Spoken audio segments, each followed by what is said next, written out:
예배를 드리고 있습니다. 임직식을 하기 위해서 예배를 드리는 것이 아니고 하나님을 영화롭게 하기 위해서 예배를 드리고 있습니다. 그래서 온전한 믿음으로 예배를 드려야 하고 하나님이 기뻐 받으시는 예배자로 우리 모두가 서야 될 줄로 믿습니다. 저는 오늘 설교를 세련되게 할 생각이 전혀 없습니다. 오늘 임직식을 하는 춘천 임마누엘 우리 중직자들에게 제가 마음을 담고, 제가 목회를 22살 때부터 시작했거든요. 지금 나이가 60 넘었으니까 오랜 세월을 목회를 했습니다. 그러는 가운데 제가 정말 우리 중직자들이 복음 안에서 성공자가 되었으면 좋겠다, 그런 간절한 마음을 가지고 여러분에게 메시지를 하려고 합니다. 우리 성도들은 많은 설교를 듣잖아요. 그러다 보니까 이 마음에 담는 설교가 별로 없어요. 언약의 말씀을 붙잡고 있다고 하는데 그 말씀들을 붙잡고 기도하고, 그 말씀을 붙잡고 아파하고, 그 말씀을 붙잡고 힘을 내고, 그 말씀을 붙잡고 승리하는 그런 성도들을 만나기가 상당히 어렵더라고요. 그래서 오늘 우리 중직자들은 오늘 제가 전하는 메시지를 외울 정도로 붙잡고 기도하시기를 바라고, 그러면 하나님께서 여러분의 삶을 더 크게 축복하실 줄로 저는 확실히 믿습니다.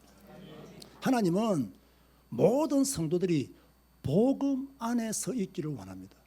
여러분 한 분 한 분이 직분이 무엇이든지 간에 복음 안에 서 있기를 원해요. 그리고 그 복음 안에서 온전한 믿음의 사람으로 살아가기를 원합니다. 나아가서 여러분들이 일어나 빛을 발하기를 원하고 계시죠. 그런데 성도들은 실패하고 있거든요. 왜 실패할까? 교회를 30년 다녔는데 왜 실패합니까? 모태신앙인데 왜 실패합니까? 이유는 딱 한 가지입니다. 하나님의 말씀을 마음에 새기지 못했기 때문이에요. 제가 치유사역을 오래 했습니다. 영적인 문제 있는 사람 많이 만났습니다. 귀신 들린 사람 많이 만났습니다. 그런데요, 어떤 사람은 그 문제를 해결받고 바로 서는가 하면 어떤 사람은요 서지를 못해요. 그런데 차이점을 딱 보면 딱 하나입니다. 말씀 붙잡고 있는 사람 일어섭니다. 기분 나빠도 말씀 붙잡고 있어야 되고, 우울증이 와도 말씀 붙잡고 있어야 되고, 시험거리가 와도 말씀 붙잡고 기도하는 사람은 살아납니다. 그런데 말씀 놓치면요 아무것도 안 돼요. 오늘 우리 모든 임직자들 이 말씀을 잘 기억하시면서 은혜 받으시면 좋겠습니다. 제가 제목을 무엇이라고 붙였나요? 제목이 무엇이? 우리 중직자만 한번 큰 소리 한번 해보시기 바랍니다. 시작. 참 복음이 된 중직자입니다. 여기서요 제일 먼저 기억해야 될 단어는요 참 복음이에요. 왜 참 복음, 참자를 왜 붙였을까요? 가짜가 많다는 거예요. 틀린 복음이 많다는 거예요. 잘못된 복음이 많다는 거예요. 그리고 복음에 대한 깊은 이해를 못하고 있는 성도들이 많다는 거예요. 그래서 제가 참자를 붙인 거예요. 복음은 기쁜 소식입니다. 무엇이 기쁜 소식이냐? 예수가 그리스도라는 사실이 우리에게는 최고로 기쁜 소식이에요. 절대로 해결할 수 없는 원죄와 자범죄를 예수님이 해결해 주었어요. 여러분의 삶의 올무를 누가 풀어주셨느냐? 예수님이 풀어주었어요. 예수님은요 하나님 만나는 길을 활짝 열어놨어요. 그리고 사단의 머리를 박살내신 분이 누구시냐? 예수 그리스도. 그래서 예수님이 복음이에요. 자, 여기까지는 누구나 다 압니다. 그러나 한 가지 더 알아야 됩니다. 무엇이 복음이냐? 그 예수 그리스도께서 하신 말씀이 복음이에요. 자, 이거 굉장히 중요한데 많은 성도들이 모르더라고요. 예수님이 복음이라면 예수님이 하신 모든 말씀도 복음이에요. 여러분 이 말 이해됩니까? 예수님이 하나님을 사랑하고 이웃을 사랑하라. 복음입니까? 복음이 아닙니까? 형제와 화목하라. 복음입니까? 복음 아닙니까? 형제의 죄를 7번씩 7번이라도 용서해라. 복음입니까? 복음이 아닙니까? 복음이에요. 왜 제가 이것을 강조하느냐면요, 예수님이 복음이시다, 이것만 알게 된 사람들의 교회 섬김과 그들의 삶을 보면 어딘가가 부족하고 어딘가가 모자라요. 그런데 예수님이 하신 말씀까지가 복음이다라고 믿는 사람들은요, 뭔가 달라요. 예수님이 하신 모든 말씀이 복음이다. 이걸 믿는 사람은요, 반석 위에 선 그리스도인입니다. 이거 안 되면요, 모래 위에 짓는 집과 똑같아요. 우리 춘천 임마누엘 교회 성도들에게 부탁을 드립니다. 예수님은 아는데 예수님이 가르친 말씀을 모르는 어리석은 성도 되지 마시기 바랍니다. 예수님은 알아. 그런데 예수님이 가르친 말씀을 몰라. 예수님은 그리스도다 알아요. 그런데 예수님이 하신 말씀을 몰라요. 이렇게 되어버리면 늘 하는 말이 뭔지 아십니까? 마음은 원으로 돼 육신이 약하여 하면서 자기 합리화를 시켜버려요. 그러나 예수님이 하신 말씀을 알면 순종의 삶을 살게 되어 있고 그 말씀을 붙잡고 나를 쳐서 그리스도께 복종시키게 되어 있는 거예요. 자, 우리가 오직 예수라는 말을 자주 합니까 안 합니까? 자주 하죠. 그런데요, 예수님이 그리스도시다, 예수님이 가르치신 모든 것이 복음이다, 이것을 포함해서 오직 예수라고 말해야 돼요. 이해됩니까? 그냥 예수님을 향하여 오직 예수가 아니라 예수님이 하신 모든 말씀을 붙잡고 오직 예수여야 영적으로 육적으로 그 사람이 온전한 그리스도인으로 세워진다는 거예요. 자, 왜 예수님이 그리스도시냐, 또는 왜 예수님만이 복음이냐? 구원이 어디서부터 나왔어요? 위로부터 나왔어요. 구원은 하나님으로부터 시작되어졌어요. 그리고 예수 그리스도를 통해서 완전히 이루어졌어요. 그렇기 때문에 베드로가 무슨 말을 했습니까? 다른 이로서는 구원받을 수 없다. 오직 예수 이름을 통해서 구원받는다. 여러분, 이게 얼마나 큰 축복인 줄 아십니까? 제가 장례식 예배 때마다 하는 말이 있습니다. 사람은 한 번 태어나서 살다가 죽는다. 한 번 태어나서 살다가 다 죽는다. 알렉산더 대왕도 죽었고 네로도 죽었고 우리나라의 유명한 정치인들 다 죽었어요. 그러나 이 인생을 살면서 한 번은 예수가 그리스도라는 사실을 알고 믿어야 된다. 그래야 그 사람에게 천국이 보장이 되는 거예요. 여러분, 천국이라면 먼 나라 이야기 같습니까? 가상세계인 것 같습니까? 아닙니다. 지금도 존재하고 있는 나라가 천국이에요. 우리가 가야 갈 곳이 천국이에요. 그렇다면요, 천국 백성이 된 것에 대한 감사와 감격이 우리에게 차고 넘쳐야 돼요. 그런데 이게 없어요. 그냥 현실 문제에 부딪혀서 그 현실 문제만 그냥 아웅다웅하면서 살아간다. 오늘 임직받는 분들 한 가지는 결정하세요. 내게 필요한 것은 복음이다. 문제 왔을 때 고백하세요. 내게 필요한 것은 복음이다. 어려운 일 만났을 때 지금 내게 필요한 것은 오직 예수다. 여러분이 시험에 들고 낙심할 때 무엇을 고백해야 되느냐, 뭐 옳고 그런 거 따지지 말고 지금 내게 필요한 것은 오직 예수 그리스도시다. 이런 결론을 내리면 우울증도 치유되고, 그죠? 어떤 문제든지 간에 다 해결받을 수가 있어요. 우리에게 목사님들이 많이 계십니다.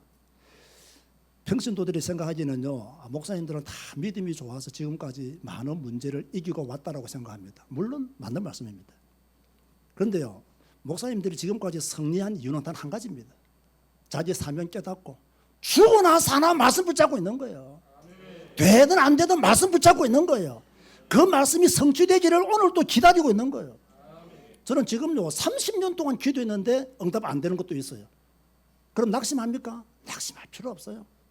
그죠? 또 기다리는 거예요. 믿음은 기다리는 거예요. 그러면서 하나님의 응답을 받아가는 거예요. 자, 두 번째로 우리가 오늘 제목에서 관심 가져야 될 단어는요, 된이라는 말입니다.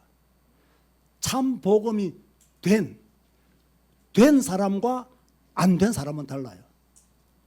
참 복음이 된 성도와 안 된 성도는 달라요. 참 복음이 된 중직자와 참 복음이 안 된 중직자는 달라요. 되었다는 말은요, 소유했다는 이야기예요. 되었다는 말은요, 그 소유한 것을 가지고 자동적으로 된다는 이야기예요. 참 복음이 된 중직자가 되어야 된다. 여러분 보세요. 참 복음이 된 성도가 교회를 섬기는 거하고요, 참 복음이 안 된 성도가 교회를 섬기는 거하고는 다릅니다. 참 복음이 된 중직자가 교회를 바라보는 것하고요, 참 복음이 안 된 중직자가 교회를 바라보는 것하고는 달라요. 참 복음이 된 사람이 교회를 청소하고 설거지하는 것하고 참 복음이 안 된 사람이 교회 청소하고 설거지하는 것하고 달라요. 참 복음이 된 사람이 딱 기도하는 것하고 참 복음이 안 된 사람이 기도하는 것하고는 달라요. 그 어떤 중직자가 되어야 되느냐? 참 복음이 된 중직자가 되어야 돼요. 그래야 사망의 엄침한 골짜기도 지나갈 수 있는 거예요. 여러분 오늘 임직 받으면 여러분에게 뭐 시온의 대로가 열릴 줄 아십니까? 참 꿈입니다. 오늘부터 임직 받으면 여러분은 하나님께 딱 목 잡힌 사람이에요. 이제 어디 도망도 못 가. 이제 도망갈 생각도 하지 마라. 그게 불신앙이야. 그지요? 딱 이제 목 잡혔단 말이에요. 그러니까 참 복음을 못 누리면 이 목 잡힌 게 답답해.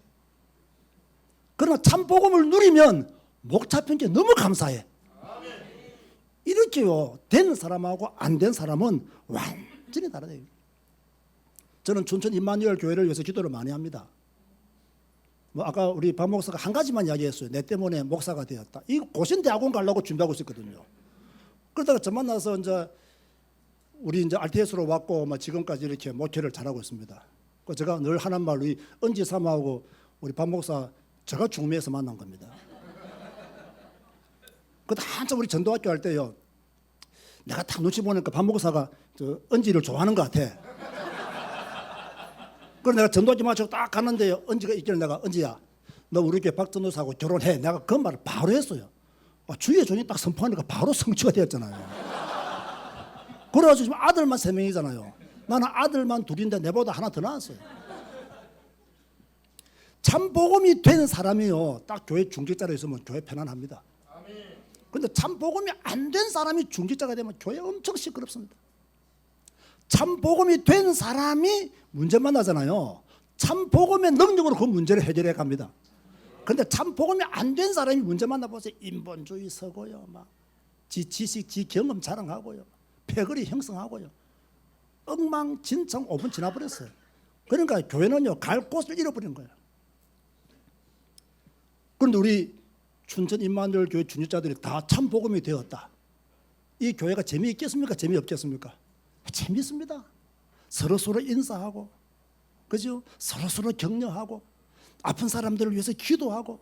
왜? 참 복음이 된 사람은요, 그렇게 삽니다. 그런데 그 사람들이 보세요, 그 후대까지 하나님께서 복을 받는 거예요. 더 중요한 것이 있습니다. 참 복음이 된 사람은요, 복음을 위해서 생명을 겁니다. 에스더 같은 사람이 나와야 돼요. 나는 죽으면 죽으리라. 나는 복음을 위해서 생명 걸겠다. 이런 중직자가 나오면요, 춘천 임마누엘 교회는 걱정할 필요 없습니다. 그런데 여러분 잘 들어보세요. 예수님이 우리를 위해서 생명을 주셨잖아요. 맞습니까? 예수님이 여러분들을 위해서 생명을 주셨잖아요. 그런데 우리는 뭘 줍니까? 우리는 뭘 줘요? 우리도 생명을 드려야 돼요. 우리의 생명을 주께 드려야 돼요. 그래서 생명과 생명이 만나야 역사가 일어나는 거예요. 그런데 우리는요, 생명을 안 드리고요, 헌금 조금 했다고 어깨 힘줍니다. 교회 좀 오래 섬겼다고요, 완전히 뭐 어깨 힘주고 돌아다닙니다. 역사가 일어날 수가 없어요. 참 복음이 된 중직자는 문제가 해결되지 않아도 예수가 그리스도로 믿어지는 거예요. 가난해도 예수는 그리스도다. 내가 아파도 예수는 그리스도시다. 내 가정 문제에 있어도 예수는 그리스도시다. 그러니까 참 복음이 된 사람은요, 신앙 고백이 다른 거예요. 사드락 메삭 아벤노고를 풀무불에 꼭 건져 주어야만 하나님이 되십니까? 다니엘을 꼭 사자굴에서 건져 주어야만 하나님이 되십니까? 안 건져 주어도 하나님은 하나님이십니다. 내 문제 해결 안 되어도 예수는 그리스도십니다. 이 참 복음이 된 중직자가 많이 나와야 돼요. 그리고요, 참 복음이 된 중직자는요, 내 전심을 복음에 쏟아야 돼요. 여러분의 전심을 어디에 쏟아야 되느냐? 복음에 쏟아야 돼요. 복음에 쏟지 않으면요, 교회 안에서 이루어지는 모든 것은 시험거리가 돼요. 그런데 나의 모든 것을 복음에 쏟잖아요. 모든 것은 응답이 되어버려요. 이 차이를 여러분들이 아실는지 모르겠습니다. 내 모든 것을 복음에 쏟으면 모든 것이 응답이고 축복이다. 그러나 이 복음에다가 모든 것을 쏟지 않으면 모든 것은 시험거리예요. 아마 이번 임직식도 시험거리가 된 사람도 있을 겁니다. 왜 그런 줄 아세요? 복음에 전심을 쏟지 않았기 때문에. 이번 임직식이 축복이 된 사람도 있습니다. 기쁘고 즐거운 마음을 가지게 된 사람도 있을 겁니다. 왜 그런 줄 아세요? 복음에 전심을 쏟아서 그래요. 복음에 전심을 못 쏟으면 늘 교인들이 불평합니다. 원망합니다. 교회 안에서 대접받으려고 합니다. 자기 막 자존심을 내세우고 막 시끄럽습니다. 여러분, 가룟 유다가 왜 예수님을 팔았습니까? 복음에 전심을 쏟지 못했기 때문에. 베드로가 왜 십자가 앞에서 주님을 3번이나 모른다고 부인했습니까? 복음에 전심을 못 실어서 그래요. 왜 제자들이 다 도망갔습니까? 복음에 전심을 못 쏟아서 그래요. 왜 우리의 신앙생활이 이렇게 시원찮습니까? 복음에 전심을 쏟지 못했기 때문에요. 여러분의 신앙생활이 변하기 위해서는 복음에 전심을 쏟아야 돼요. 그러면 여러분의 삶이 변화될 수가 있는 거죠. 결론 맺습니다. 제가 알기로는 춘천 임마누엘 교회는 복음만 강조하는 교회입니다. 그런데 중직자들이 참 복음을 모르면 어떻게 되겠습니까? 곤란하겠죠. 제가 알기로는 춘천 임마누엘 교회는 복음만 전하는 교회입니다. 그런데 중직자와 성도들이 참 복음을 모르면 어떻게 되겠습니까? 더 감사한 것은 춘천 임마누엘 교회는 캄보디아를 선교하는 교회입니다. 우리가 캄보디아에 어떤 복음을 전해야 됩니까? 참 복음이신 예수 그리스도의 복음을 전해야 돼요. 그거 하기 위해서 우리가 캄보디아를 다음 주에 또 가는 거예요. 끝으로 우리 중직자들에게 한 가지만 부탁하고 마치겠습니다. 저희 할아버지 같은 중직자가 되시기를 바랍니다. 저희 할아버지는 장로님이셨습니다. 어려운 시대에 장로로 세움을 받고 교회를 섬기다가 천국에 가셨습니다. 그 교회에서 우리 할아버지가 제일 어른이었기 때문에 좀 이렇게 목사님에 대해서 할 말이 많은 젊은 집사들이 꼭 우리 할아버지를 찾아와서 장로님 이 문제를 좀 목사님에게 말해 주세요 라고 이렇게 건의를 했어요. 그때마다 우리 할아버지가 뭐라고 말씀하신 줄 아십니까? 목사님을 우리가 도와야지 동네 이장이 돕겠느냐. 우리 할아버지가요 하신 말씀이에요. 목사님을 우리가 도와야지 동네 이장이 돕겠느냐. 여러분, 주의 종은요 외로울 때가 많아요. 힘들 때가 많아요. 평신도들은 주의 종의 눈물을 몰라요. 정말입니다. 여러분, 뭐 여기가 무슨 동이죠? 자, 저 무슨 동장이 박명신 목사를 돕겠어요? 안 도와요. 누가 도와야 됩니까? 참 복음이 된 중직자들이 도와야 돼요. 그 시간표가 오면 춘천을 복음하는 일에 이 교회가 크게 쓰임받게 될 줄로 믿습니다. 하나님의 축복이 새롭게 시작되는 임직식이 되기를 주님의 이름으로 축복합니다.